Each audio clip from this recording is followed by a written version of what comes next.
رات کافی گزر چکی تھی۔ 2 سے 3 بجے کے قریب کا وقت تھا، لیکن موہد خانزادہ کا کوئی اتا پتہ نہیں تھا۔ جہاں ساری دنیا اس وقت گہری نیند میں ڈوبی ہوئی تھی، وہیں موہد کی والدہ نائلہ بیگم مصلی پر بیٹھی اپنے اکلوتے بیٹے کی سلامتی اور اس کے خیریت سے گھر لوٹ آنے کی دعائیں مانگ رہی تھیں۔ آج تو ان کے شوہر جہانگیر خانزادہ بھی گھر پر نہیں تھے۔ انہیں سخت تنہائی محسوس ہونے لگی۔ وہ جانتی تھیں ان کا بیٹا ہمیشہ رات کو دیر سے گھر آنے کا عادی ہے، جس کا علم صرف انہیں ہی تھا۔ وہ یہ بات جہانگیر خانزادہ سے چھپائے ہوئے تھیں، لیکن کب تک؟ ایک نہ ایک دن تو انہیں اس کی ان واہیات سرگرمیوں کا علم ہو ہی جانا تھا۔ اسی بات کو لے کر اکثر وہ پریشان رہتی کہ کیسے وہ موہد خانزادہ کو سمجھائیں، کیسے اسے روکے۔ ابھی بھی وہ جائنماز پر بیٹھی اپنے رب کے حضور موہد خانزادہ ہی کی ہدایت کی دعائیں مانگ رہی تھی، جب ایک بڑی سی گاڑی حویلی کے داخلی دروازے سے اندر دکھائی دی۔ نائلہ بیگم جو دعا کے لیے ہاتھ اٹھائے ہوئی تھیں، گاڑی کی آواز سن کر شکر ادا کرتی جائنماز سے اٹھیں اور فوراً نیچے دروازے کی طرف تیز تیز قدموں سے چل کر آنے لگیں۔ ان کی عادت تھی، موہد خانزادہ جب بھی گھر آتا وہ اسے ریسیو کرنے خود آتی۔ اب بھی وہ اس کی بڑی سی گاڑی کو دیکھتے خوشی سے آگے بڑھ رہی تھیں، جب ان کے قدم سامنے کے منظر کو دیکھ کر وہیں جم گئے، جبکہ چہرے کے نقش غصے اور شرم سے کھنچ گئے۔ کرن، جو اس وقت کی سب سے حسین سپر ماڈل کے طور پر مشہور تھی، گاڑی کا دروازہ ایک ادا سے کھولتی باہر آئی، پھر نشے میں چور موہد خانزادہ کو احتیاط سے اپنی باہوں کا سہارا دے کر گاڑی سے اتارتی حویلی کے اندر لانے لگی۔ اس کا چست لباس جو ہو کر بھی نہ ہونے کے برابر تھا، کھلے بال اور بھدا میک اپ اب نائلہ بیگم کو شرم سے پانی پانی کر گیا۔ موہد خانزادہ جو اپنی لڑکھڑاتی گردن اس ماڈل کے کندھے پر رکھے ہوئے اپنے ڈولتے قدموں سے اس کرن کا سہارا لے کر چلتا آ رہا تھا، اتنے سارے ملازموں کے ہوتے ہوئے بھی ایک عزت دار خاندان کا اکلوتا وارث، جو باپ کے بعد اس کی جگہ پیر خاندان کے تحت کا گدی نشین بننے والا تھا، رات کے اس بیچ پہر نشے میں ڈوبا عورت کے ہمراہ اس کے ساتھ حویلی آیا تھا۔ یہ بات نائلہ بیگم کا دل چیر گئی۔ ان کی آنکھیں یہ دیکھ نم ہو گئیں جب کرن مسکراتی ہوئی موہد خانزادہ کو لیے جیسے حویلی کی دہلیز پر قدم رکھنے لگیں، وہیں نائلہ بیگم نے مزاج کے مطابق اپنے روبدار انداز میں ہاتھ اٹھا کر اسے آگے بڑھنے سے روک دیا۔ بس لڑکی، یہیں اپنے قدم روک لو، مجھے ڈر ہے تمہارے ناپاک قدم میری باحیا اور پاک حویلی کو گندہ نہ کر دیں۔ موہد خانزادہ کو یہاں سے آگے خود لے جاؤں گی۔ کرن، جو سچ مچ ایک پل کو ان کی شاندار اٹھان، پاکیزہ وجود اور نورانی چہرہ دیکھ کر ٹھٹکی، وہیں رک گئی۔ طنزیہ ہنسی ہونٹوں پر لاتی بولی، ماں جی، میرے قدم تو آپ اس حویلی کو ناپاک کرنے سے روک لیں گی، لیکن اپنے بیٹے کو کیسے روکیں گی جو پاگلوں کی طرح مجھے چاہتا ہے؟ اس کے دل کو کیسے پاک کریں گی جس پر کرن کی محبت کی مہر لگی ہے؟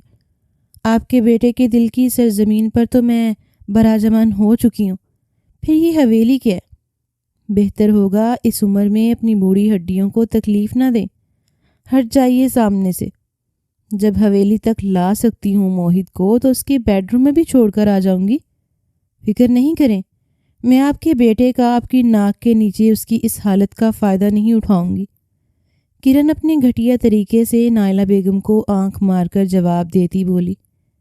نائلہ بیگم نے قہر بھری آنکھوں سے کرن کے چہرے کو پھر موہد خانزادہ کو دیکھا، جو شراب کے نشے میں اتنا مست تھا کہ ایک گھٹیا لڑکی اس کی دہلیز پر کھڑے ہو کر اس کی عظیم ماں کی بے عزتی کر رہی تھی، اور وہ نشے کی وجہ سے بے خبر تھا، ورنہ موہد خانزادہ یہ بات کبھی برداشت نہ کرتا جو کرن نے اس کی ماں کے ساتھ کی ہے۔ کرن نائلہ بیگم کو نظر انداز کرتی چھوٹے چھوٹے قدم اٹھاتی موہد خانزادہ کو لیے حویلی کے اندر آتی، اس کے بیڈ روم میں گئی اور آہستہ سے موہد خانزادہ کو بیڈ پر لٹا دیا۔ موہد خانزادہ جو آنکھیں بند کیے اس وقت اپنی حالت سے بالکل بے خبر تھا، کرن اس کے خوبرو چہرے کو پیار سے دیکھتی اس کے پاس ہی بیٹھ گئی۔ تم جانتے ہو نا موہد، میں تم سے کتنی محبت کرتی ہوں، لیکن تم میری اس محبت کی بالکل قدر نہیں کرتے۔ کیوں مجھے اپناتے نہیں؟ کیوں ہمارے اس رشتے کو کوئی نام نہیں دیتے؟ اس چھت کے نیچے تمہارے ساتھ، تمہارے پاس رہنے کا میرے پاس کوئی حق نہیں، اس لیے اب مجھے جانا ہوگا۔ کرن پیار سے اس کے گھنے سلکی بالوں میں ہاتھ پھیرتی بڑے لاڈ سے بولتی کھڑی ہوئی، پھر ایک نظر اس کے بے سود سوئے چہرے کو دیکھتی وہاں سے نکلتی چلی گئی۔ نائلہ بیگم جو نیچے کھڑی لیکن موہد خانزادہ کے کمرے کے بند دروازے کو ہی دیکھ کر اپنے ہولتے دل سے قرآنی آیتوں کا ورد کر رہی تھیں، یہ ان کے لیے بہت شرم اور افسوس کی بات تھی کہ رات کے اس پہر ان کے جوان جہاں بیٹے کے کمرے میں باہر کی ایک آوارہ قسم کی لڑکی موجود تھی جو پتہ نہیں کیا کر رہی تھی، اور وہ بے بس سی کھڑی صرف انتظار ہی کر سکتی تھیں اس کے یہاں جانے کا۔ اس وقت کوئی ان کے دل سے پوچھتا جو وہ محسوس کر رہی تھیں، ان کا بس نہیں چل رہا تھا، ورنہ وہ اس فحش لڑکی کو بالوں سے پکڑ کر اپنی مقدس زمین سے باہر نکال پھینکتی۔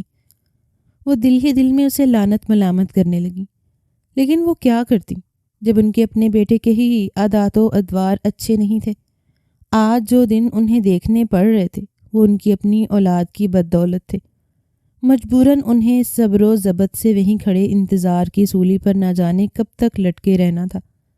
جب انہوں نے کرن کو موہد کے کمرے سے باہر آتا دیکھا تو سکون کا سانس لیا۔ اس لڑکی کا بندوبست کرنا پڑے گا، نائلہ بیگم نے جاتی ہوئی کرن کو گھور کر دیکھتے دل میں سوچا، پھر ہنگارہ بھرتی اپنے کمرے کی طرف بڑھ گئی۔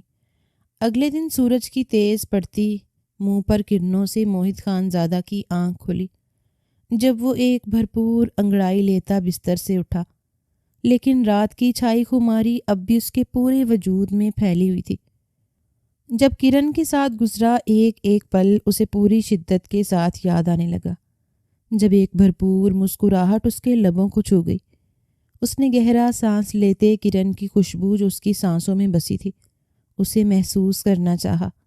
وہ اتنی شدت سے اس سے عشق کرنے لگا تھا جب ایک انچاہے احساس سے اس کا خوشگوار موڈ برباد ہو گیا، جب اسے اچانک یاد آیا کہ کرن اور اس کے اسٹیٹس میں زمین آسمان کا فرق تھا۔ وہ ایک عزت دار پیر خاندان کا چشم و چراغ تھا اور کرن اندھیری راتوں کی خوبصورت ملکہ۔ موہد خانزادہ کے خاندان میں کسی مرد کا ایسی عورت ذات کے قریب سے گزرنے کا تصور بھی نہیں کیا جا سکتا تھا، لیکن وہ مجبور تھا۔ وہ اسے اپنا نام نہیں دے سکتا تھا کیونکہ خاندان کی نام نہاد عزت، پیر خاندان کا شملہ، اس پر جو آنچ آ جاتی، برسوں کی بنائی اس کے خاندان کی عزت کرن کے آ جانے سے خاک میں مل جاتی۔ اور سب سے بڑھ کر ان کی عمروں میں بھی بہت فرق تھا۔ موہد خانزادہ 28 جبکہ کرن 23 کی تھی۔ اسے یاد تھا کرن نے کئی بار باتوں باتوں میں اسے خود کو اپنانے کے لیے زور دیا تھا۔ وہ بس چاہتی تھی موہد خانزادہ اس کا ہمیشہ ہمیشہ کے لیے بن جائے، جس سے دنیا کی کوئی طاقت اسے جدا نہ کرتی۔ لیکن ایک بڑا مسئلہ یہ بھی تھا کہ موہد خانزادہ کے خاندان میں یہ رواج تھا کہ شادی کے لیے 9-10 سال چھوٹی لڑکی کا انتخاب کیا جاتا تھا جو اس کی نسل کی بہترین امین بن سکے۔ مرد سے عمر میں بڑی یا اس کی ہم عمر لڑکی کا تو سوال ہی پیدا نہیں ہوتا تھا۔ ایک عجیب سی جنگ تھی جو اس کے اندر باہر چل رہی تھی، جس سے جھنجھلاتا وہ فریش ہوتا نیچے آیا۔ آج اس نے فیصلہ کر لیا تھا کہ وہ اپنی ماں سے کرن کے بارے میں بات کر کے انہیں اپنی بہو بنانے کے لیے ضرور راضی کر کے رہے گا۔ جہانگیر خانزادہ تو اکثر آئے دن ملک سے باہر اپنے کام اور خطبوں وغیرہ کے سلسلے میں مصروف رہتے تھے، کیونکہ اس وقت پیر کی گدی کے جانشین جہانگیر خانزادہ تھے، اس لیے ان کی طرف سے اسے ایسا کوئی مسئلہ نہیں تھا۔ اس کے خیال میں اگر وہ کرن سے ان کی غیر موجودگی میں نکاح کر بھی لیتا تو اس کا رشتہ کرن کے ساتھ حلال ہو جانا تھا، جسے مجبوری میں صحیح اس کے خاندان کو کرن کو ضرور اپنانا پڑتا۔ لیکن اسے ایک امید تھی کہ اس کی ماں جو صلات وغیرہ کی پابند، ہر وقت مصلی پر بیٹھی قرآن پاک یا کسی دوسری عبادت میں مشغول نظر آتی تھیں، جنہیں نہ صرف کرن اور اس کے بیچ کے سارے راز معلوم تھے، بلکہ وہ یہ بات بھی اچھے سے جانتی تھی کہ ان کا بیٹا کتنی ہی راتیں اس کے پہلو میں گزار کر گناہگار مرتب ٹھہرایا جا چکا ہے۔ اب وہ اس کے منہ سے نکاح کا نام سنیں گی تو خوش ہو جائیں گی اور اسے خوشی خوشی نکاح کی اجازت دے دیں گی، کیونکہ انہیں معلوم ہے کہ حکم شریعت ایک غیر محرم کے ساتھ تعلق استوار کرنے کو سراسر حرام اور گناہ کبیرہ تصور کرتی ہے۔ اس لیے وہ بالکل نہیں چاہیں گی کہ ان کا بیٹا حرام اور ناجائز کی اس جاہلیت میں خود کو پھیلائے، تباہ و برباد ہو جائے۔ انہی سوچوں کے جال بنتا وہ ٹیبل پر پہنچا تو ماں کا پر نور چہرہ جو اداسی میں ڈھلا ہوا تھا دیکھ کر ٹھٹک گیا۔ کیا بات ہے ماں جی، آج آپ بہت اداس نظر آ رہی ہیں، سب ٹھیک تو ہے؟ موہد خانزادہ ماں کو اس طرح دیکھ کر فکر مندی سے بولا۔ مجھے تم سے ضروری بات کرنی ہے۔ نائلہ بیگم نے ایک نظر کی اٹھان سے سامنے کھڑے اپنے خوبرو وجیہہ اور اکلوتے لاڈلے بیٹے کو دیکھا، پھر ہاتھ کے اشارے سے اسے بیٹھنے کو کہتی بولی۔ موہد خانزادہ کو اب کچھ سمجھ آنے لگا جب وہ چپ چاپ کرسی پر بیٹھ گیا۔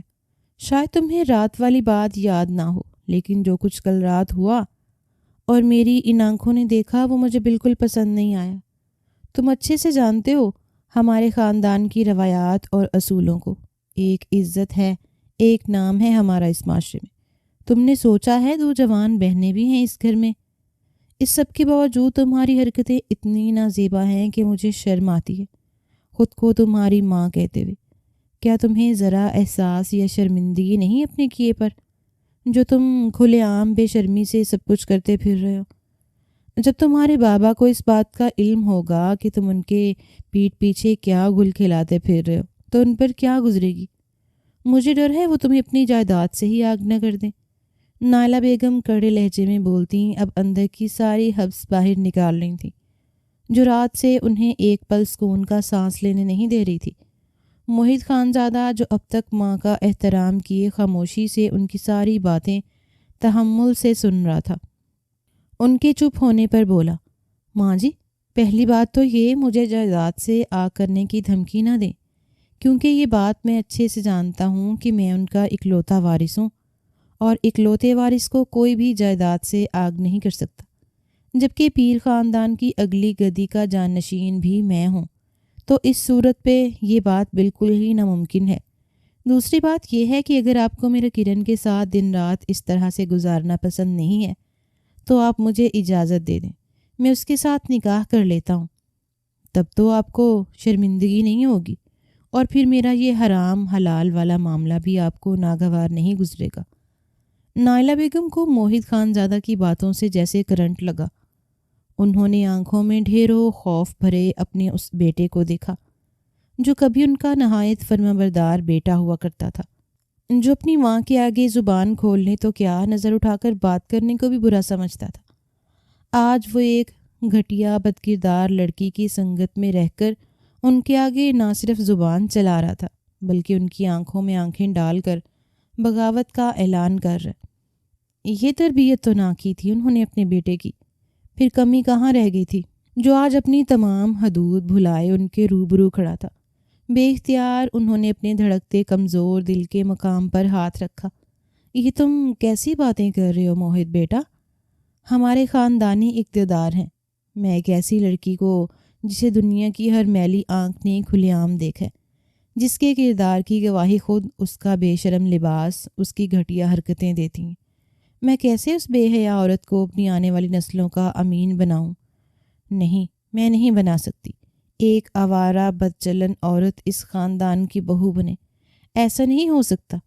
نائلہ بیگم کو تو جیسے لگ رہا تھا وہ اس صدمے کو برداشت ہی نہیں کر پا رہی۔ لیکن ماں جی، کرن میرے لیے سب کچھ چھوڑنے کو تیار ہے، وہ بالکل ویسی بن جائے گی جیسا آپ چاہتی ہیں۔ موہد خانزادہ التجائیہ انداز بھی ماں کو مناتا بولا۔ جب نائلہ بیگم صاف سر انکار میں ہلاتی اس کی تمام امیدوں پر پانی پھیر گئیں۔ نہیں، تم اس بڑھیا سے شادی کرنے کا سوچنا بھی نہیں، یہ میرا آخری فیصلہ ہے۔ موہد خانزادہ نے جب ماں کو اپنی بات پر اٹل دیکھا تو ضدی لہجے میں بولا۔ ٹھیک ہے ماں جی، پھر جیسا چل رہا ہے ویسا چلنے دیں، مجھے کرن کے ساتھ حلال حرام کا فرق بھلا کر ملنے دیں، کیونکہ آپ مجھے نکاح کی اجازت نہیں دے رہی۔ اس کا گناہ سراسر آپ کو ملے گا۔ موہد خانزادہ کو وہاں کی باتیں بہت دکھ دے رہی تھیں۔ وہاں دوسری طرف نائلہ بیگم تو پھٹی آنکھوں سے بس اسے دیکھے جا رہی تھی، جو بے باک الفاظوں سے ماں کے کلیجے کو چھلنی کیے جا رہا تھا۔ پھر موہد خانزادہ اپنی کہتا وہاں رکا نہیں، سیدھا باہر کی طرف چلا گیا۔ جب نائلہ بیگم نے ایک فیصلہ کیا کہ وہ بہت جلد نہایت شریف لڑکی کو ڈھونڈ کر اس کا جلد سے جلد نکاح پڑھواتی ہیں تاکہ اس کے سر سے اس فحش لڑکی کا بھوت اتر سکے، انہوں نے اسی پریشانی میں اپنی بہن نرگس کو فون کیا اور اسے ساری بات بتائی۔ کیا کروں؟ مجھے کوئی مشورہ دو۔ دیکھو میں اتنی مضطرب اور پریشان حال ہوں، مجھے کچھ سمجھ نہیں آ رہا۔ میرا اکلوتا بیٹا جو ایک چڑیل کے بہکانے پر سیدھی راہ سے بھٹک گیا، اسے اس کے علاوہ کچھ دکھائی نہیں دے رہا، حرام حلال کا فرق ہی بھول بیٹھا ہے۔ میں کیا کروں؟ پیر صاحب جب آئیں گے تو انہیں کیا جواب دوں گی؟ انہیں جب معلوم ہوگا تب وہ مجھ پر ہی خفا ہوں گے۔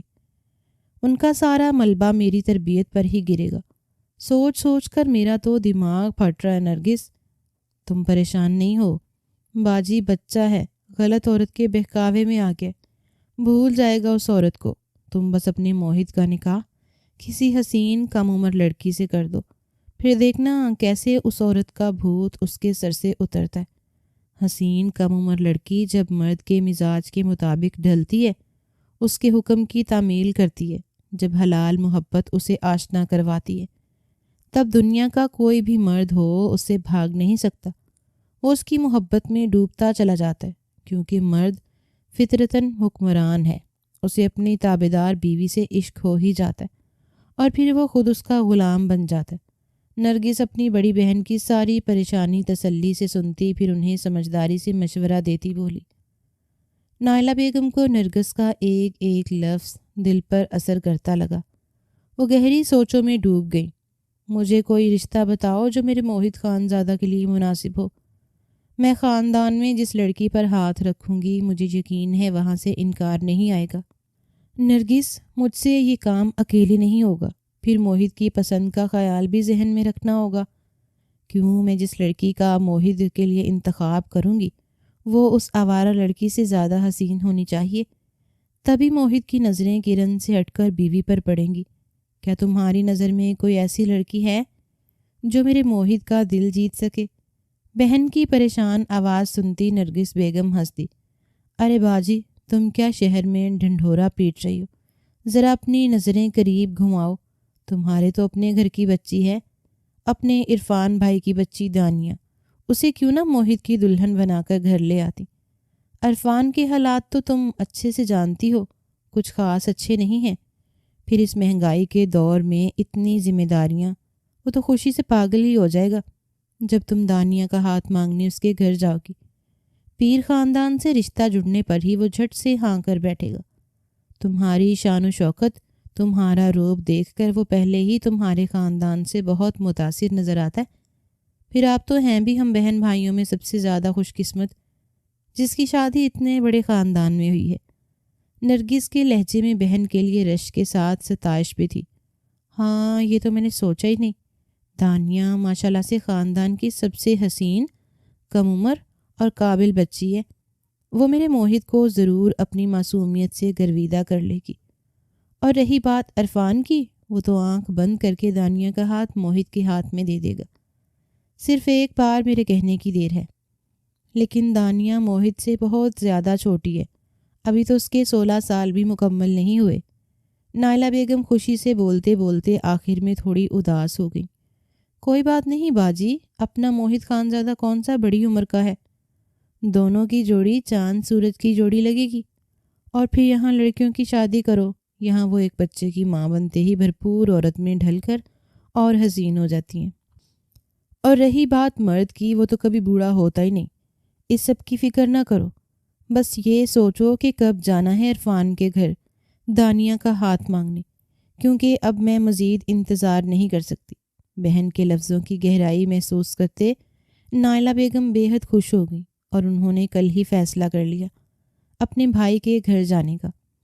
اگلے ہی دن وہ خوشی کے احساس لیے پرجوش دکھائی دیتی ڈھیروں مٹھائیاں اور تحفے لیے اپنے بھائی کے گھر جا پہنچی، جہاں بھائی کے ساتھ پورا گھر اب اچانک پھوپھی کی آمد اور ڈھیروں ان چیزوں کو جو وہ اپنے ساتھ لائی تھیں دیکھ کر حیران پریشان رہ گئے۔ جب ان کے حالات ان کے چہروں سے بھانپتی نائلہ بیگم پہلے تو ہنسی، پھر بنا کسی تمہید کے بولنا شروع ہوئیں۔ میں آج یہاں ایک نیک اور خاص مقصد سے آئی ہوں عرفان، اور وہ یہ ہے کہ میں تمہاری بیٹی کا ہاتھ اپنے موحد خانزادہ کے لیے مانگتی ہوں۔ اتنا کہتی اب نائلہ بیگم سکون سے اپنے بھائی اور بھابھی کے تاثرات دیکھنے لگیں، جو اچانک اپنی خوش قسمتی پر یہ بھول چکے تھے کہ انہیں خوش ہونا چاہیے یا حیران۔ کیا ہوا؟ تمہیں کوئی اعتراض ہے؟ نائلہ بیگم دل میں تو بہت خوش تھیں، لیکن اوپر سے تھوڑا سخت انداز اپناتی دونوں کے ہکا بکا چہرے دیکھتی بولی، ارے باجی کیسی باتیں کر رہی ہیں آپ؟ دانیہ تو آپ کی اپنی بیٹی ہے، اس میں اعتراض کی کیا بات؟ ہم تو اس بات پر حیران ہیں کہ ہماری دانیہ اتنی نصیب والی ہے کہ آپ اسے اپنی بہو بنانے کی خواہش لیے میرے غریب خانے پر آئی ہیں۔ میرے پاس تو الفاظ ہی جیسے ختم ہو گئے۔ برسوں بعد بہن کو جب اس مقصد کے لیے گھر آتا دیکھا تو وہ خوشی کی کیفیت میں بھائی سے اس سے زیادہ کچھ کہہ نہیں پائیں، اور پھر نائلہ بیگم ان کا جواب سن کر خوشی سے مسکراتی اٹھیں اور سیدھا گھر آ گئیں، جیسے انہیں پورا یقین تھا کہ انکار ہو ہی نہیں سکتا۔ اب حویلی پہنچتے ہی ان کا رخ بیٹے کے کمرے کی طرف تھا، کیونکہ پہلے وہ بھائی سے بات کر کے اپنی پرانی رنجشوں کو دھو کر نئے تعلقات استوار کرنا چاہتی تھیں، پھر وہ اپنے بیٹے سے اس موضوع پر بات کر کے اسے راضی کرنا چاہتی تھیں۔ انہوں نے جیسے ہی بیٹے کے کمرے میں قدم رکھا، انہوں نے دیکھا وہ کسی سے فون پر بات کر رہا تھا۔ جب نائلہ بیگم کو آتا دیکھا فون بند کر دیا۔ نائلہ بیگم نے گہرا سانس لیا، پھر بولنے کے لیے لفظوں کا ٹھیک چناؤ کرتے بولنا شروع کیا تاکہ وہ انکار نہ کر سکے۔ موحد بیٹھ جاؤ، مجھے تم سے ضروری بات کرنی ہے۔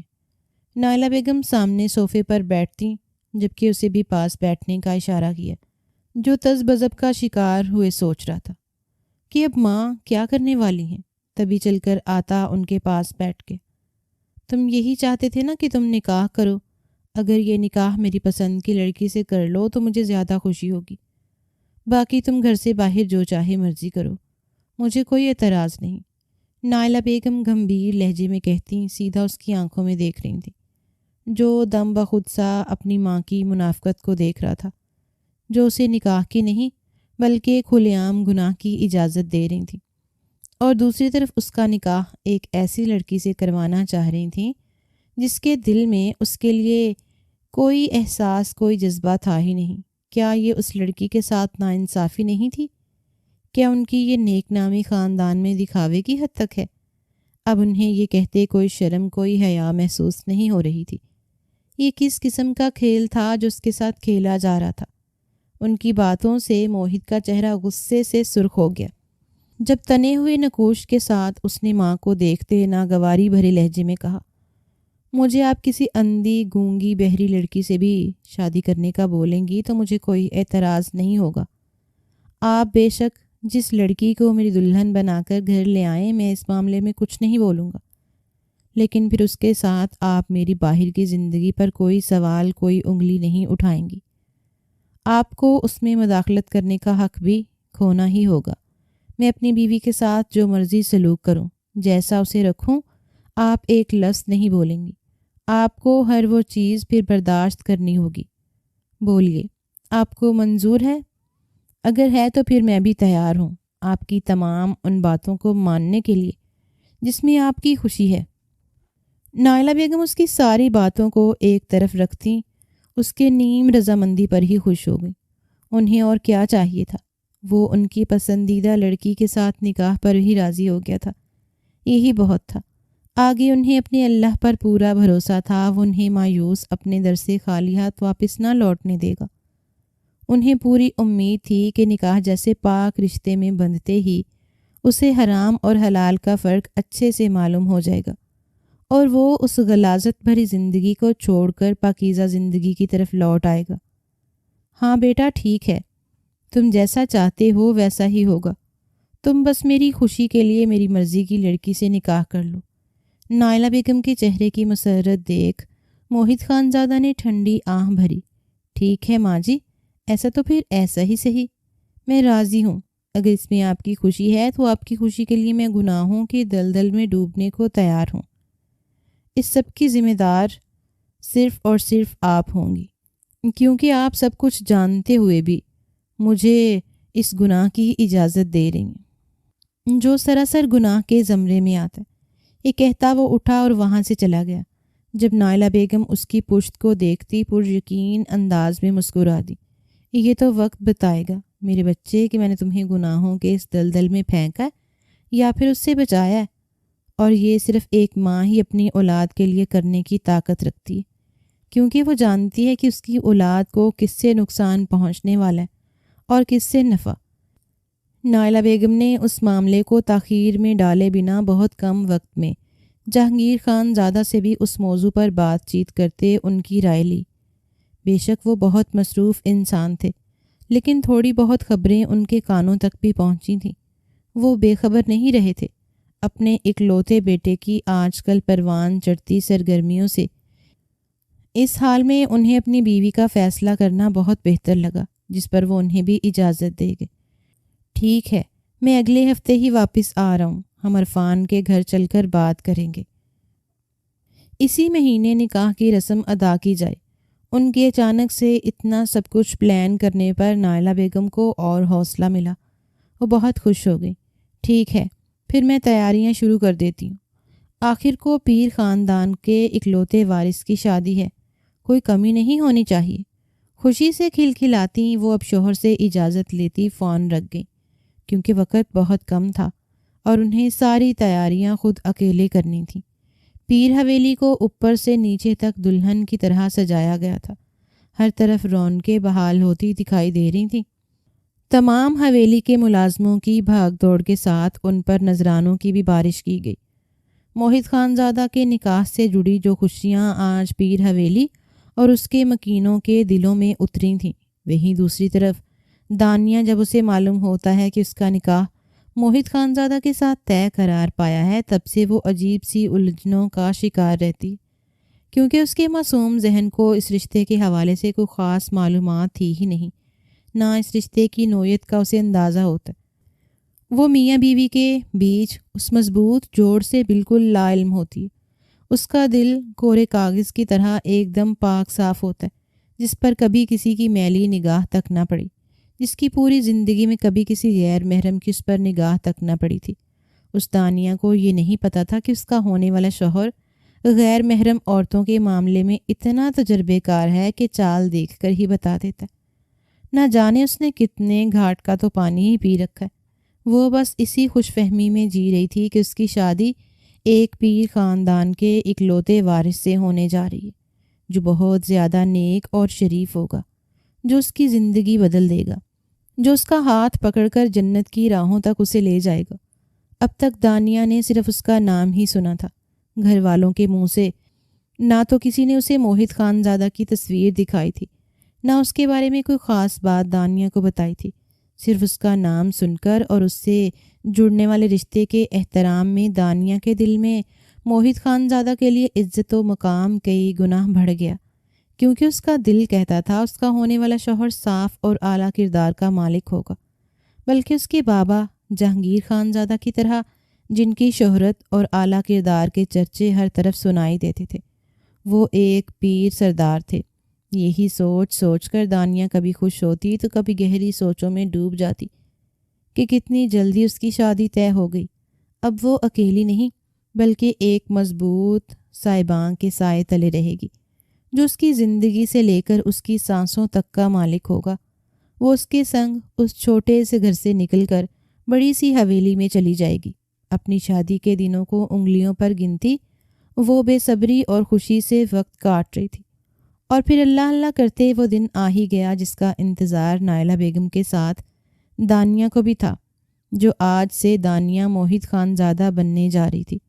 خوش نہیں تھا تو وہ موہد خان زادہ تھا، جو شروع سے آخر تک ہی بے دلی کا اظہار کرتا نائلہ بیگم کی بس بات مانے جا رہا تھا۔ ہر طرف جہاں سب کے چہرے خوشی سے دھمک رہے تھے، وہیں موہد خان زادہ چہرے پر ڈھیروں بیزاری لیے اسٹیج پر بیٹھا تھا۔ تبھی مہمانوں کا ٹولہ ایک ایک کر کے دلہے سے ملنے، اسے مبارکباد پیش کرنے اسٹیج پر آنے لگا۔ بھائی دلہے میاں، آپ تو بڑے خوش قسمت نکلے، اتنی حسین نیک خاندان کی بچی آج آپ کی ہم سفر بنا دی گئی۔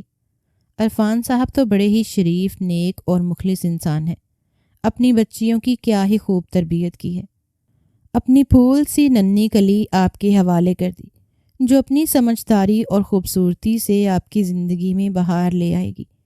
ایک کامیاب شادی کا معیار عورت کی سمجھداری پر منحصر ہے۔ بچی ہے تو کم عمر، لیکن سمجھداری کے ساتھ بہت خوبصورت بھی ہے۔ موہد خان زادہ کے ذہن پر کچھ دیر پہلے چھائی والی بیزاری اب نئے لائے گئے مہمانوں کی زبان سے دلہن کی تعریفیں سن کر تجسس میں مبتلا ہونے لگی، جو اس کے سامنے کیے جا رہے تھے۔ کوئی اسے حور سے مشابہت دے رہا تھا تو کوئی اسے کردار اور حیا کے پل باندھ رہا تھا۔ کاش جب نائلہ بیگم اسے دانیہ کی تصویر دکھا رہی تھیں تب اس نے اپنی عزت و نفس کی انا کا پرچم بلند رکھتے انہیں انکار نہ کیا ہوتا۔ کاش وہ اس وقت ان کی ضد پر ایک نظر دانیہ کو دیکھ لیتا تو آج اس کشمکش میں جھگڑا نہ ہوتا، لیکن اس وقت انہیں انکار کر کے یہ واضح کرنا ضروری تھا اس کے لیے کہ وہ اپنی محبت کے ساتھ اور اس نکاح سے یا ان کی پسند کی لڑکی سے اسے کوئی دلچسپی یا انسیت نہیں۔ لیکن اب موہد خان زادہ تجسس کے ہاتھوں مجبور ہے۔ بے چینی سے اپنی جگہ پہلو بدل رہا تھا۔ جتنی اب تک میں نے اس کی یہاں آئے سب مہمانوں کے منہ سے تعریفیں سنی ہیں، کیا وہ سچ میں اتنی خوبصورت ہے؟ مجھے نہیں لگتا میری محبت سے زیادہ کوئی حسین اس دنیا میں ہو سکتا ہے، لیکن اگر وہ سچ میں میری محبت کرن سے زیادہ خوبصورت ہوئی تو موہد خان زادہ تمہارے لیے کچھ گنجائش اپنے دل میں نکال ہی لے گا۔ لیکن اگر تم میرے معیار پر پورا نہ اتری دانیہ، پھر گلہ مجھ سے مت کرنا اپنے حق کا۔ نہ تو پھر موہد خان زادہ تمہیں دیکھے گا اور نہ ہی تمہیں وہ اہمیت اور مقام دے سکے گا جس کے لیے تم نے یہ نکاح کیا۔ میں اپنی محبت کو تمہارے لیے کبھی نہیں چھوڑوں گا۔ موہد خان زادہ خاموش نظروں سے سید میں دیکھتا، دل میں مسم سا ارادہ کرتا بولا۔ موہد خان زادہ سے اب اور برداشت نہیں ہو رہا تھا۔ اتنی لمبی رسموں کے بعد رخصتی، پھر سفر، ان سب نے اسے بہت تھکا دیا تھا۔ وہ بس اب جلد سے جلد اپنے کمرے میں جا کر اس حسین پری پیکر کو آنکھوں سے دیکھ کر یقین کرنا چاہتا تھا کہ سچ میں وہ ان تعریفوں کی حقدار تھی یا نہیں، جو اب تک وہ سن سن کر بس اپنا صبر کھونے والا تھا۔ جب نائلہ بیگم نے اسے اشارے سے اپنے کمرے میں جانے کو کہا، جو سب مہمانوں کے ساتھ ہال ہی میں بیٹھا تھا، ان کا اشارہ ملتے ہی وہ جھٹ سے اٹھا اور اپنے کمرے کی طرف بڑھ گیا۔ موہد خان زادہ نے آہستہ سے دروازہ کھول کر اندر جھانکا تو دیکھا دانیہ، جو اب سے اس کی بیوی تھی، لمبا گھونگھٹ چہرے پر گرائے اپنے جلوہ افروز تیاری کے ساتھ اس کے بیڈ پر حق سے براجمع تھی۔ موہد خان زادہ ان گنت سوچوں میں ڈوبا قدم اٹھاتا اس کے پاس آ کر بیٹھا، پھر آہستہ سے اس کا گھونگھٹ اٹھایا تو جیسے اس کی سانسیں سامنے بیٹھی اس ہستی کو دیکھ کر دم بخود رہ گئی۔ وہ سچ میں بہت حسین تھی، جیسے کوئی چاند کا ٹکڑا، لیکن اس سب سے کئی زیادہ جو موہد خان زادہ کو حیران کن اور مایوسی نے گھیرا تھا، وہ تھی اس کی کم عمری، اور وہ اس کی سوچ سے بھی زیادہ کم سن اور معصومیت لیے ہوئے بیٹھی تھی۔ وہ تو شادی کے بعد کی ذمہ داریوں کے لیے بھی تیار بھی نہیں تھی، جیسے جوانی نے اسے چھوا بھی نہ ہو۔ دبلی پتلی سی سکڑی سمٹی بیٹھی وہ موہد خان زادہ کے سامنے جیسے گڑیا کی حیثیت معلوم ہو رہی تھی۔ موہد خان زادہ ایک پل کو اس کے سامنے خود کو بوڑھا سا محسوس کرنے لگا، جیسے اس کی شادی ایک عورت کے ساتھ نہیں بلکہ بچی کے ساتھ کر دی ہو۔ موہد اپنی سوچوں کے تانے بانے بنتا اس کے چہرے کے خدوخال کو بغور ملاحظہ کر رہا تھا، جب اچانک اس کی نظریں خاموش بیٹھی دانیہ کی ان گہری نگاہوں سے ٹکرائیں جس پر ابھی تک موہد کی سوچ نہیں پہنچی تھی۔ وہ ایک دم ٹھٹک گیا۔ اس کی آنکھیں جو ایسا تاثر دے رہی تھیں جیسے بہت گہری ہوں اور اس سے باتیں کر رہی ہوں، ایک عجیب سی کشش تھی ان آنکھوں میں جو موہد کے دل کو اپنی طرف کھینچنے لگی۔ تبھی وہ خود کو سنبھالتا اس کے سامنے اپنے ازل والے خانزادہ کے روپ میں آتا بولا، میں نے تمہاری بڑی تعریفیں سنی تھیں۔ میں نے تو تمہاری بڑی تعریفیں سنی تھی مہمانوں کے منہ سے دانیہ۔ یہ دانیہ وہ، لیکن تم تو بچی ہو۔ میں نے سوچا بھی نہیں تھا کہ میری زندگی کی ہم سفر ایک بچی نکلے گی۔ مجھے کیا اب تمہیں پہلے پال پوس کر عورت کے روپ میں ڈھالنے کا انتظار کرنا ہوگا زندگی کی ساتھی کے طور پر؟ میری سوچ ایک بچی نہیں بلکہ بھرپور عورت کی تھی، جس کے ساتھ میری ذہنی ہم آہنگی بھی ہوتی، جو میرے ہم قدم چلتی۔ لیکن تمہیں دیکھ کر لگتا ہے جیسے تمہیں کچھ معلوم ہی نہیں ہے۔ یہ مت سمجھنا کہ میں عورتوں کے پیچھے بھاگنے والا یا ان کے بارے میں بڑی دلچسپی لینے والا مرد ہوں، لیکن میری اپنی بھی کوئی سوچ تھی شریک حیات کے لیے۔ دانیہ جو موہت خانزادہ کی باتوں کو سن کر سمجھی سے حیران بس اسے دیکھے جا رہی تھی۔ موہت کو لگا وہ ابھی اس سے کچھ کہے گی، لیکن وہ لب پیچھے بس چپ بیٹھی تھی۔ میں بہت تھک گیا ہوں، آرام کرنا چاہتا ہوں، تم بھی چینج کر کے آرام کر لو۔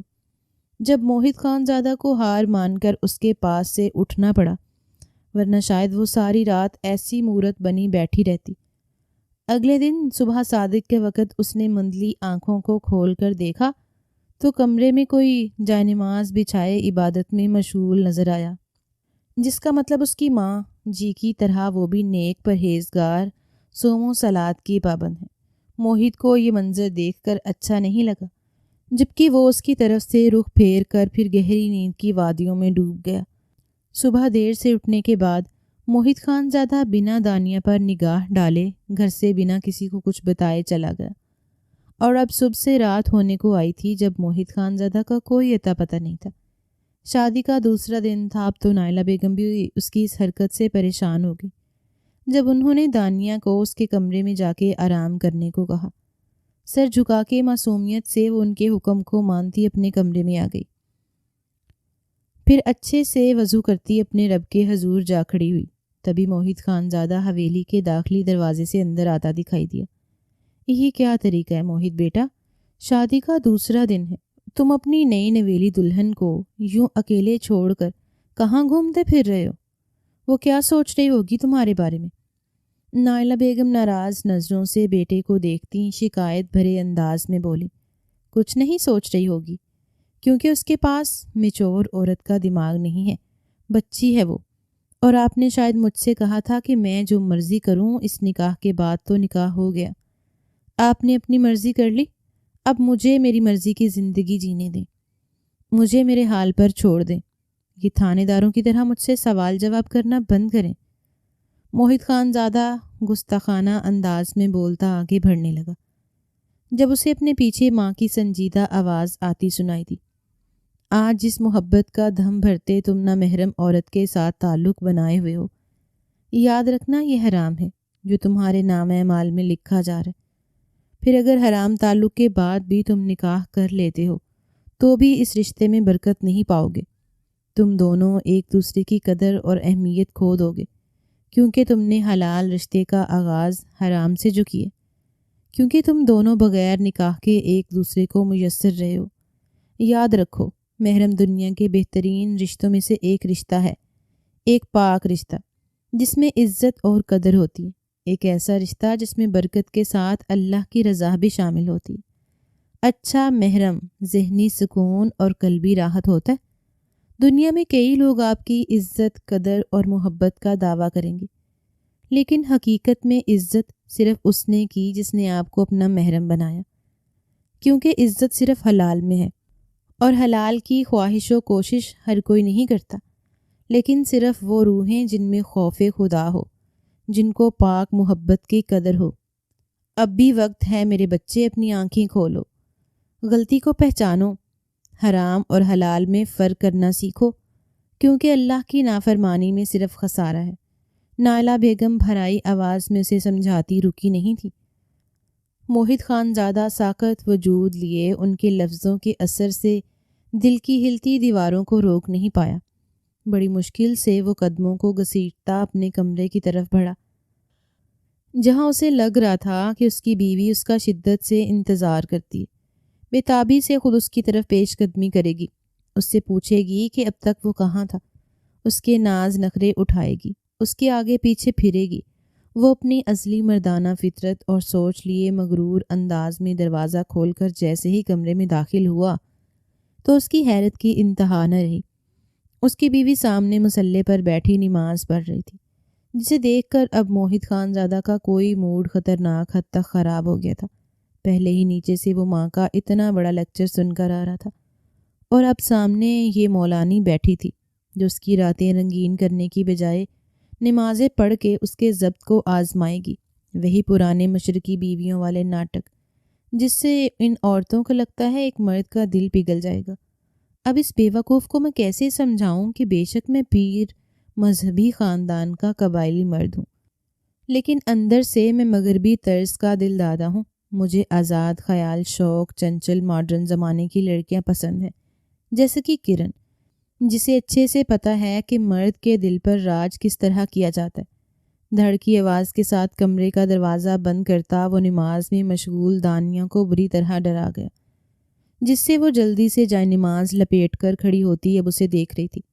ارے اٹھ کیوں گئی؟ شوہر سے زیادہ اہم عبادت ہے، اسی لیے تو تم یہاں لائی گئی ہو۔ آرام سے اپنی عبادت کر لو، کیونکہ مجھے کوئی فرق نہیں پڑتا تمہارے یہاں ہونے نہ ہونے سے۔ میں ان مردوں میں سے بالکل نہیں ہوں دانیہ جو عورتوں کے پیچھے بھاگتے پھرتے ہوں، جو ان کے ناز نخرے اٹھاتے ہوں۔ مجھے سخت نفرت ہے ان سب سے، اس لیے بہتر ہوگا اپنی ان حرکتوں سے مجھے زیر کرنے کی کوشش بند کر دو۔ گھور کر اپنے غصے کو قابو کرتا وہ اب بھی اس کی معصومیت لیے چہرے پر نادانی دیکھتا جل بھن کر واش روم میں گھس گیا۔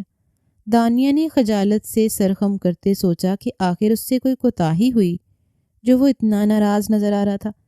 اسے تو صرف شوہر کی فرما برداری، اس کی اطاعت، گھر کے کام کاج کا علم تھا۔ اس سے زیادہ وہ اور کیا کر سکتی تھی جس سے اس کا موڈ بہتر ہو جاتا؟ لامحدود سوچیں تھیں جو کل سے اب تک ختم ہونے کا نام ہی نہیں لے رہی تھیں۔ رات کے 2 بجے کا وقت تھا، جہاں اس وقت ساری دنیا خواب خرگوش کے مزے لوٹ رہی تھی۔ وہیں دوسری جانب موہد خان زادہ اپنے سخت بگڑے موڈ کے ساتھ کرن کو فون کرنے لگا، جہاں بیل مسلسل جا رہی تھی، لیکن سامنے والے نے جیسے قسم کھائی تھی فون نہ اٹھانے کی۔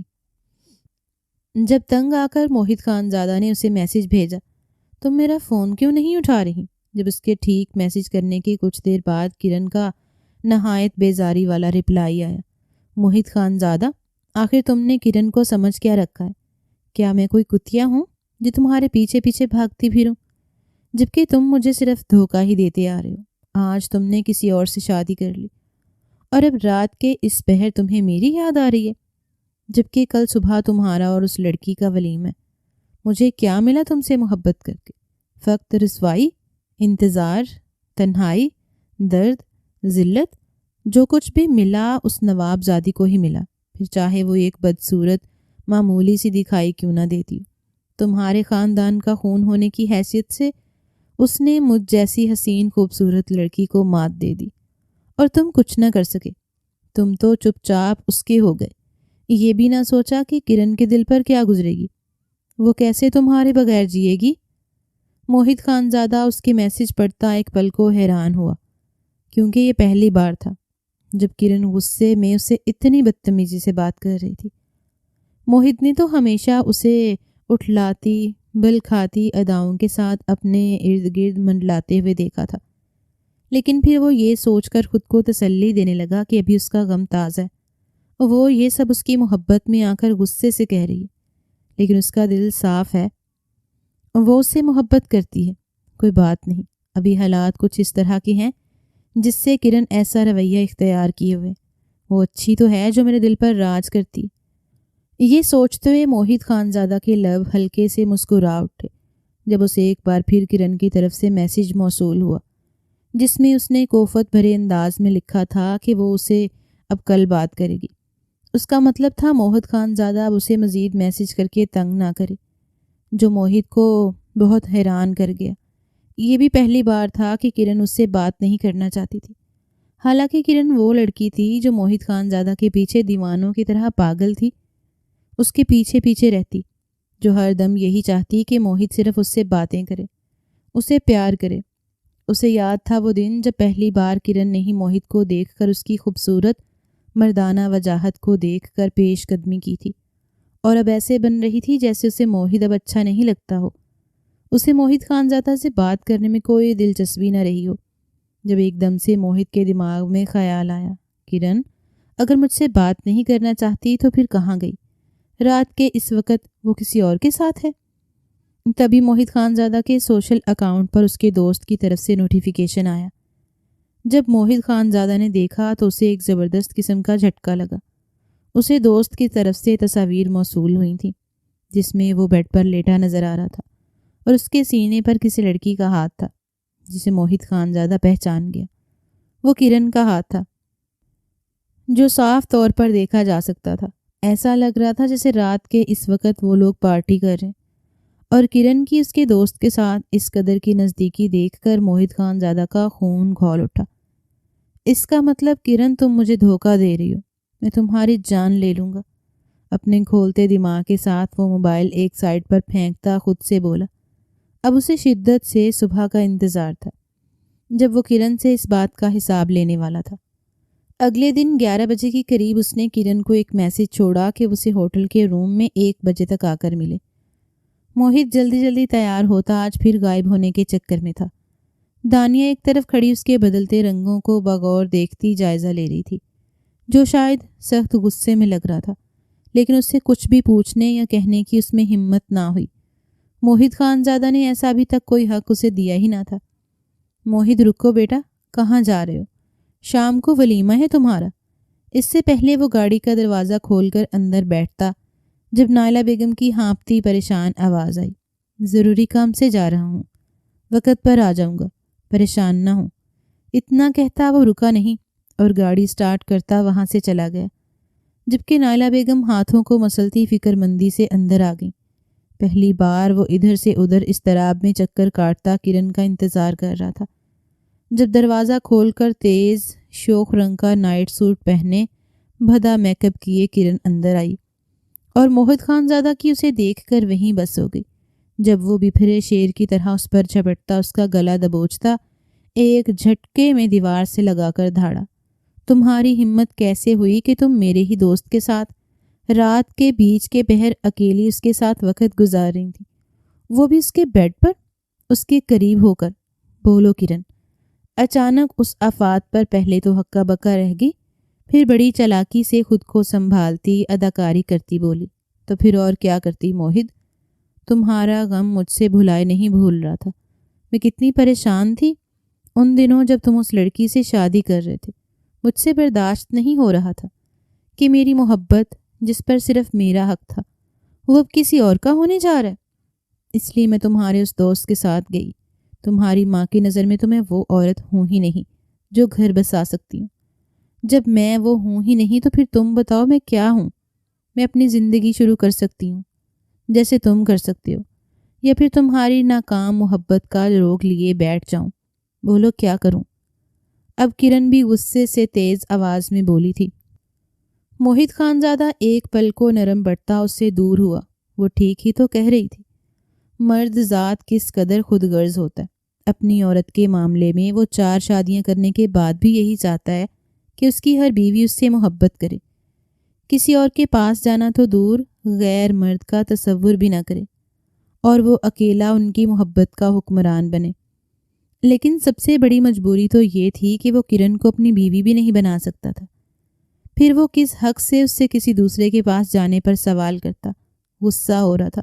موہد خانزادہ کے نرم پڑنے پر کرن لومڑی کی طرح سوچتی مسکرائی، پھر اپنا ازل پتہ جو کب سے سنبھال کر رکھا تھا اس کے سامنے پھینکتی بولی، موہد میں تمہاری مجبوری سمجھ سکتی ہوں۔ تم مجھ سے بہت محبت کرتے ہو، لیکن یہ دنیا ہمیں ایک نہیں ہونے دے گی۔ تم ایک کام کیوں نہیں کرتے؟ تم مجھے ایک گھر لے کر دے دو جس میں میری ضرورت کی ہر چیز موجود ہو، مجھے کسی کے سامنے ہاتھ نہ پھیلانا پڑے۔ تم سمجھ رہے ہو نا؟ پھر مجھے کسی کی کوئی فکر نہیں ہوگی۔ میں وہاں صرف تمہاری بن کر رہوں گی، کسی کے پاس جانا تو دور، کسی سے ملوں گی بھی نہیں تمہاری اجازت کے بنا۔ کرن بڑے پیار سے اسے اپنے شیشے میں اتارتی لاڈ سے بولی۔ جب موہد کو ایک پل کے لیے یاد آیا جو کچھ اس نے سن رکھا تھا کہ پہلے زمانے کی طوائفیں یہی کیا کرتی تھیں کہ نوابزادوں سے گھر کے ساتھ معاوضہ لیا کرتی تھیں، پھر وہ ان کے ساتھ بنا کسی حلال رشتے کے ایسے رہتی جیسے ان کی زرخرید غلام ہوں، اور ان کی ایمانداری اس مرد نوابزادے کے ساتھ تب تک رہتی جب تک وہ ان کا منہ پیسوں سے بھرتے رہتے، نہیں تو دوسری صورت میں ان کے پاس امیر زادوں کی کوئی کمی نہیں تھی۔ موہت پلٹ کر گہری نظروں سے اسے خاموشی سے دیکھتا رہا۔ ٹھیک ہے، اگر تمہاری یہی چھوٹی سی خواہش ہے تو میں ایک گھر نام کر ہی سکتا ہوں، جسے سن کر کرن خوش ہو گئی، اور پھر اسی وقت موہت خان زادہ اسے اپنے ساتھ لے کر روپوش علاقے میں کافی مہنگا عالیشان گھر لے کر دیتا ہے، جس کی قیمت بہت زیادہ تھی اور وہ کرن کے نام پر تھا۔ دانیہ کمرے میں بیٹھی شام کی تیاری کر رہی تھی جب نائلہ بیگم دروازہ کھٹکھٹاتی اندر آئی۔ کیا تم جانتی ہو دانیہ، موہت اس وقت کہاں گیا ہے؟ نائلہ بیگم تھوڑے سخت تاثرات لیے بولی۔ نہیں ماں جی، انہوں نے کچھ بتایا ہی نہیں۔ سر جھکائے وہ معصومیت سے بولی۔ کیا مطلب کچھ بتایا نہیں؟ تم بیوی ہو اس کی، تمہیں پوچھنا چاہیے تھا اس سے۔ اگر ابھی سے تم نے اسے قابو نہیں کیا تو بعد میں مت رونا جب وہ ساری رات گھر سے باہر گزار کر آیا کرے گا۔ لیکن وہ مجھ سے بات ہی نہیں کرتے، حتیٰ کہ مجھے اپنے آنے جانے کے بارے میں بتائیں، لیکن جب بھی وہ گھر آتے ہیں تو میں ان کا بہت خیال رکھتی ہوں۔ اب کہ وہ گھبرائی سی بولی۔ دیکھو میری بچی، ایک بیوی کا کام ہوتا ہے کہ وہ شوہر کا خیال رکھنے کے ساتھ اس سے محبت بھی کرے، اس کو پوری توجہ دے، اسے خوش رکھے تاکہ وہ باہر ہی نہ جائے۔ اب میں تمہیں کیسے سمجھاؤں؟ بات اتنی سی ہے کہ مجھے اب اس خاندان کا وارث چاہیے، اسی لیے میں تمہیں بیاہ کر لائی ہوں، ورنہ موہت کو کوئی کمی نہیں تھی حسین لڑکیوں کی۔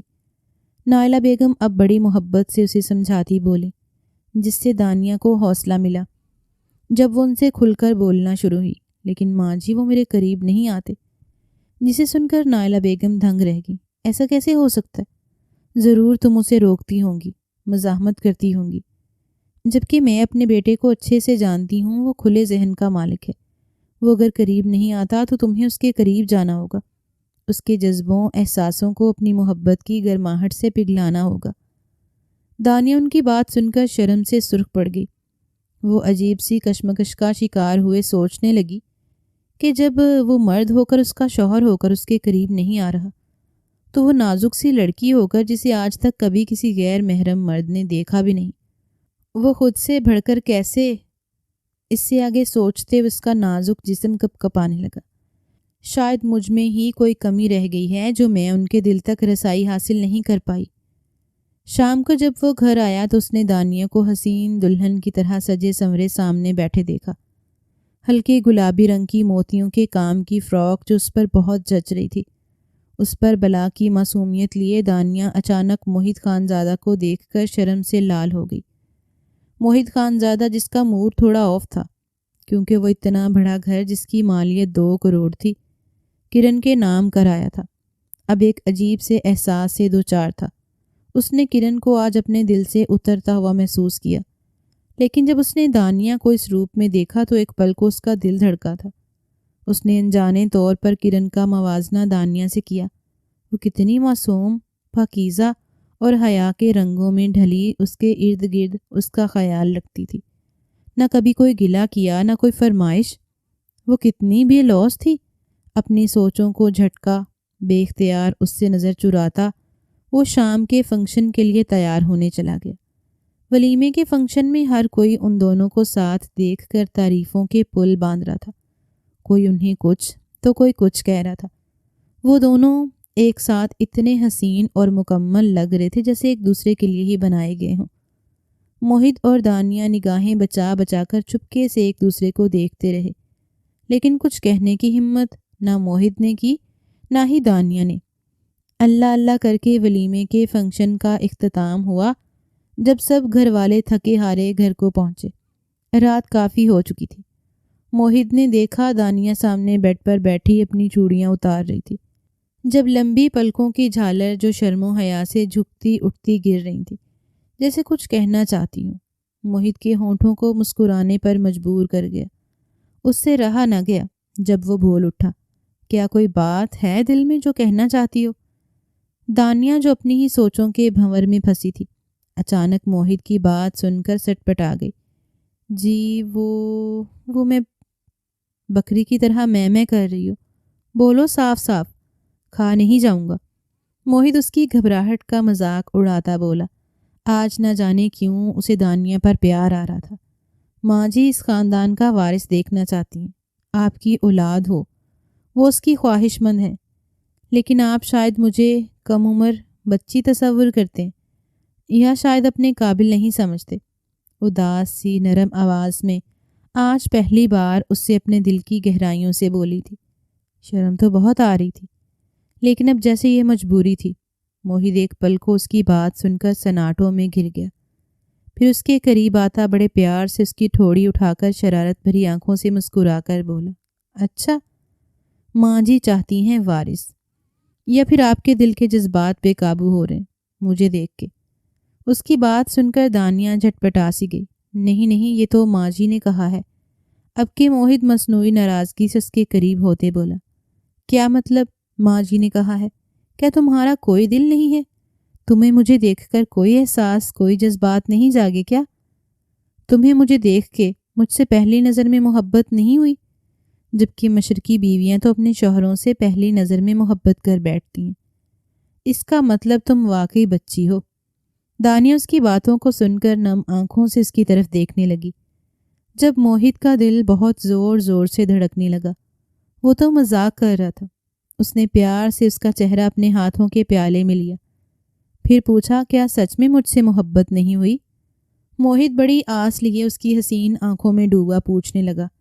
جب دانیہ آہستہ سے اس کے سینے سے لگتی بولی، آپ دنیا کے پہلے انسان ہیں موہد، جسے میں نے دل کی گہرائیوں سے چاہا، لیکن کہنے کی ہمت نہ کر پائی۔ اگر آپ مجھ سے دور گئے تو میں مر جاؤں گی۔ اتنا کہتی وہ رو دی، اور وہیں موہد خانزادہ کو لگا جیسے وہ اپنی پوری دنیا اس چھوٹی سی لڑکی کے سامنے ہار گیا ہو۔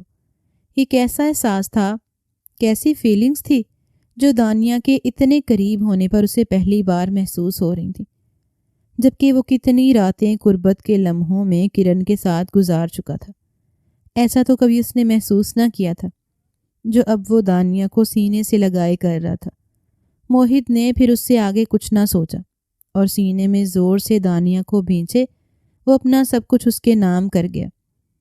فجر کے وقت موہد جو گہری نیند میں تھا، دانیہ کے پاس سے اٹھ کر جانے پہ ہلکا سا کھسمساتا آنکھوں کو کھول کر اسے دیکھنے لگا، جو شاید نماز کے لیے جا رہی تھی۔ موہد نے بے پناہ آنکھوں میں محبت لیے اس کے حسین وجود کو دیکھا، جو اس کی قربت پا کر مزید نکھر گیا تھا۔ ایک سکون تھا جو دانیہ کی قربت سے اسے ملا تھا۔ کتنا مکمل سا وہ خود کو محسوس کر رہا تھا۔ کتنا غلط تھا وہ جو اسے بچی سمجھ کر اسے خود سے دور کیے رکھا۔ لیکن آج اسے احساس ہوا کہ حلال رشتے میں کیوں اللہ نے سکون اور اطمینان رکھا ہے، جو وہ ایک غیر محرم سے کبھی حاصل نہ کر سکا۔ اسے وہ بات یاد آئی کہ اللہ نے میاں بیوی کی قربت کو عبادت کا درجہ دیے۔ تبھی دور دراز سے اسے اذانوں کے بلند ہونے کی صدائیں سنائی دینے لگیں۔ ایک احساس ندامت تھا جو آج شدت سے اس کے وجود کو لپیٹے ہوئے تھا۔ اب تک جو گناہ اس نے کیے تھے، جان کر یا انجانے میں، وہ سب ایک ایک کر کے اس کی آنکھوں کے سامنے آتے اسے شرم سے ڈبا رہے تھے۔ جب ایک جھٹکے سے بیڈ سے اٹھتا وہ واش روم جانے لگا۔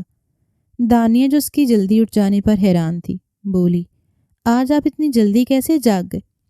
جب موہد اس کے قریب اتنے پیار سے اس کے سر کو چومتا بولا، آج ہی تو جاگا ہوں، اور یہ صرف تمہاری محبت سے ہوا۔ یہ کہتا وہ تیزی سے اندر گیا، پھر اچھے سے فریش ہو کر باہر آتا، جائے نماز بچھائی اور اپنے رب کے حضور جھک گیا۔ دانیہ تو ایک پل کو سانس روکے خوشی کے ملے جلے جذبات لیے اسے دیکھنے لگی۔ آج اسے موہد خانزادہ سے محبت نہیں، جیسے عشق ہو گیا تھا۔ اگلے دن صبح وہ کرن کے بلانے پر اس کے گھر آیا تھا۔ جب کرن اسے اپنے سامنے دیکھ کر مسکراتی ہوئی ابھی اس کے گلے لگتی، جب موہد خانزادہ نے وہی اشارے سے اسے خود سے دور رہنے کو کہا، جیسے وہ اسے گندا کر دے گی، وہ اسے عجیب سے انداز میں دیکھ کر اب اچھا محسوس نہیں کر رہا تھا۔ اس کا بیہودہ لباس، بدن سے اٹھتی تیز خوشبو اور بھدا سا میک اپ، آج جو کچھ تو موہد کو اچھا نہیں لگ رہا تھا۔ اس میں وہ جیسے اب بیزار سا دکھائی دینے لگا۔ وہ آج اسے سطحی درجے کی ایک بوڑھی قسم کی عورت لگی۔ جبکہ دانیہ کا پرنور چہرہ، اس کا احساس، اس کی قربت کے لمحات موہت کو یاد آتے اس کا دل گداز کر گئے۔ اس کا دل دانیہ کو دیکھنے، اس کے پاس ہونے کی ضد کرنے لگا۔ کرن حیران نظروں سے اس کے بدلے بدلے انداز دیکھتی اب خود ہی پیچھے ہو گئی۔ کیا بات ہے موہت، مجھ سے دل بھر گیا ہے تمہارا؟ نہیں، بس تھوڑا تھکا ہوا ہوں۔ وہ بھی جانے لگتا جب کرن ادائیں دکھاتی بولی، آؤ نا، میں تمہاری تھکن دور کر دوں۔ اتنا بولتی اور پیچھے سے اس کے گلے میں باہیں ڈالتی بولی، جب موہت نے اسے خود سے دور جھٹکا۔ ایسا پہلی بار تھا جب وہ اس کے قریب آنے پر کراہیت محسوس کر رہا تھا۔ یہ گھر لیتے وقت اس نے سوچا تھا کہ وہ یہاں کرن کے ساتھ بے فکر ہو کے پوری پوری راتیں گزارے گا۔ وہیں اب اسے ایک پل بھی کھڑے رہنا برداشت نہیں ہو رہا تھا۔ جب وہ تیزی سے وہاں سے بنا کچھ کہے نکلتا چلا گیا اور سیدھا حویلی پہنچا، جہاں اس نے دیکھا اس کی پیاری سی بیوی نماز پر بیٹھی دعا مانگ رہی تھی۔ اسے دانیہ پر ڈھیروں پیار آیا۔ جب وہ بے اختیار ہو کر آگے بڑھتا اسے شدت سے چومنے لگا۔ اسے وہ تمام باتیں یاد آنے لگتی ہیں جو ہر موڑ پر اس کی ماں اسے سمجھانے کے لیے کہا کرتی تھیں۔ جب وہ نائلہ بیگم کے پاس آیا اور ان کے قدموں میں بیٹھ کر بہت پیار سے انہیں دیکھتا بولا، آپ نے کیوں کہا تھا کہ نکاح کے بعد میں جو مرضی کروں، جبکہ یہ گناہ تھا؟ آپ جانتی ہیں آپ نے مجھے اس کی اجازت کیوں دی؟ کیونکہ میں جانتی تھی تم خود حرام اور حلال میں فرق کرو۔ جو سکون حلال رشتے میں رب نے رکھا ہے وہ حرام میں کہاں پاؤ گے؟ موہت اپنی ماں کی دانشمندی دیکھ کر حیران رہ گیا۔ آسمان پر چمکتے تاروں کو بغور دیکھتا وہ اپنی پچھلی زندگی میں کیے گناہوں کا حساب لے رہا تھا، جب اسے وہاج یعنی اس کے دوست کا فون آیا۔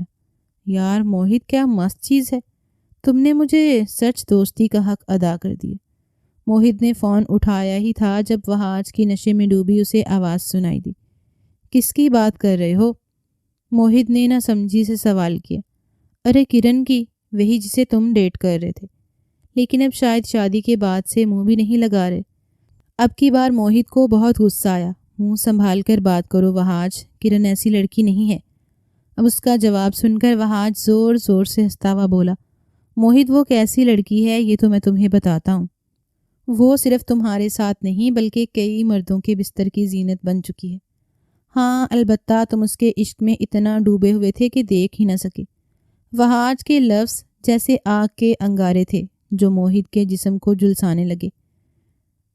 وہ کیا کہہ رہا تھا؟ اس کے کانوں کو یقین نہ ہوا۔ تم جھوٹ بول رہے ہو۔ اب کہ موہت چیخا تھا۔ اچھا یقین نہیں آتا تو جاؤ جا کر دیکھو۔ کرن اس وقت کس کی باہوں کا ہار بنی ہے۔ وہاج اسے ایک ایڈریس سینڈ کرتا بولا۔ جب موہت تیز گاڑی دوڑاتا وہاج کے دیے ایڈریس پر پہنچا تو اس کی حیرت کی انتہا نہ رہی۔ کرن نشے میں دھت ایک امیر زادے کے نہایت قریب بیٹھی ہنس رہی تھی۔ ایسا لگتا تھا جیسے ان دونوں میں بہت بے تکلفی رہی ہو۔ موہت کی آنکھوں میں خون اتر آیا، اس لیے نہیں کہ وہ اس کی محبت تھی، بلکہ اس لیے کہ اب تک وہ اسے دھوکہ دیتی اس کا استعمال کر رہی تھی اپنے مفاد کے لیے۔ کرن، وہ زور سے چیخا۔ جب کرن اس کی آواز سن کر ڈر کر اپنی جگہ سے کھڑی ہوتی لڑکھڑاتی اس کے پاس آئی۔ موہت، تم یہاں کیسے آئے؟ جب ایک زوردار تھپڑ اس کے منہ پر رسید اس نے انگلی اٹھا کر اسے خبردار کیا۔ اپنے گندے منہ سے میرا نام مت لینا، میں نے تمہیں سمجھنے میں بہت دیر کر دی، لیکن اب میں تمہاری حقیقت جان گیا ہوں۔ تم اصل میں اپنا جسم بیچنے والی ایک طوائف زادی تھی جو اپنے جھوٹے حسن و شباب سے امیر زادوں کو پھانس کر ان سے پیسے بٹورتی۔ خیر آج میں نے سب کچھ اپنی آنکھوں سے دیکھ لیا، اس لیے اب میرے پیچھے آنے کی ضرورت نہیں۔ میرا تم سے کوئی تعلق نہیں۔ جو گھر میں نے تمہارے نام کیا وہ اب تک کی قیمت تھی، جو تم نے میرے ساتھ وقت گزارا اس کی۔ یہ کہتا وہ تیزی سے وہاں سے لمبے لمبے ڈگ بھرتا چلا گیا اور کرن منہ پر ہاتھ رکھے ہکا بکا کھڑی اسے دیکھتی رہی۔